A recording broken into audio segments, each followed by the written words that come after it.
Now this movie takes the idea of social distancing to a whole nother level.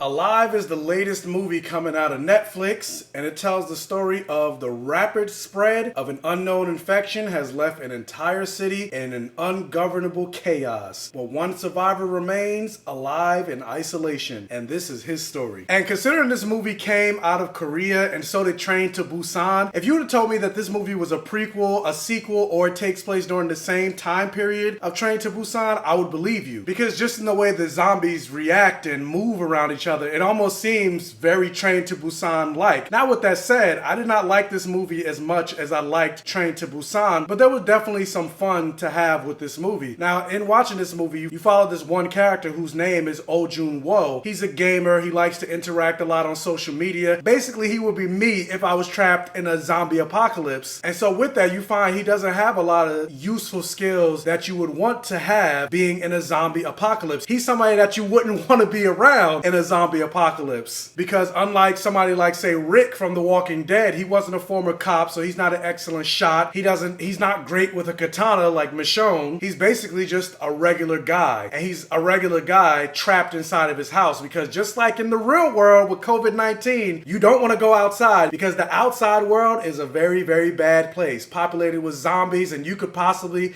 be infected, just like the real world. And so in this world of isolation and social distancing, it does make this movie pretty appropriate to come out now. But for the most part, in terms of the zombie lore and the zombie mythos, they don't really do that much in terms of bringing anything new to the table. Now, I will say though, like, these are not your Resident Evil, Walking Dead, slow-moving zombies that you're used to in a lot of zombie properties. Like, no, these are straight, like, 28 days later zombies where they are ravenous and running after you. They have and maintain some of their human traits and qualities. And so with that, they know how to climb up walls. They know how to open and unlock doors. And so that does add a level of excitement and horror while you're watching the movie, trying to figure out how is your main character going to make it out alive. Because yes, like I mentioned before, he is isolated. He's trapped in his apartment because if he goes outside, he's more than likely going to be mauled by these hordes of zombies. But you can only be inside your house for a certain amount of time because eventually you will run out of food. And so we do see this character going through those stages, being isolated, and also the fact that humans are social animals. We do like to be around people, and so you get to see just him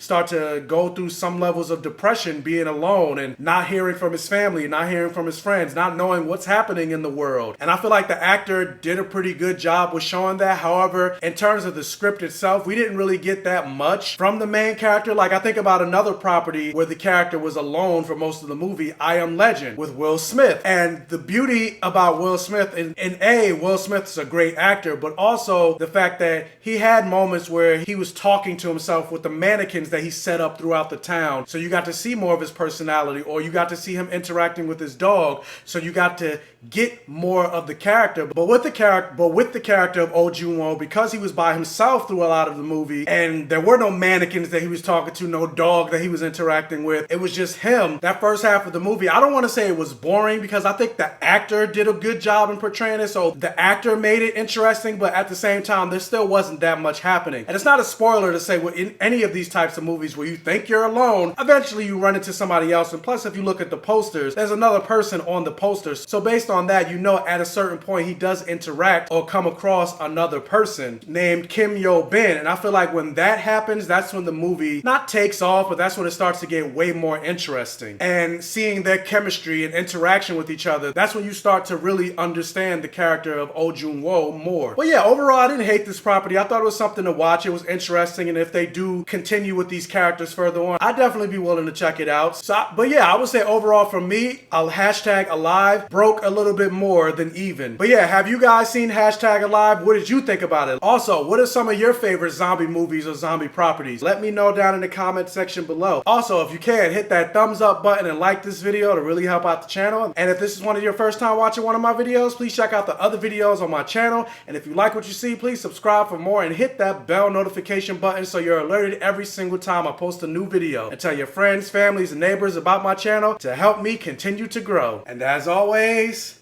I will catch you guys next time.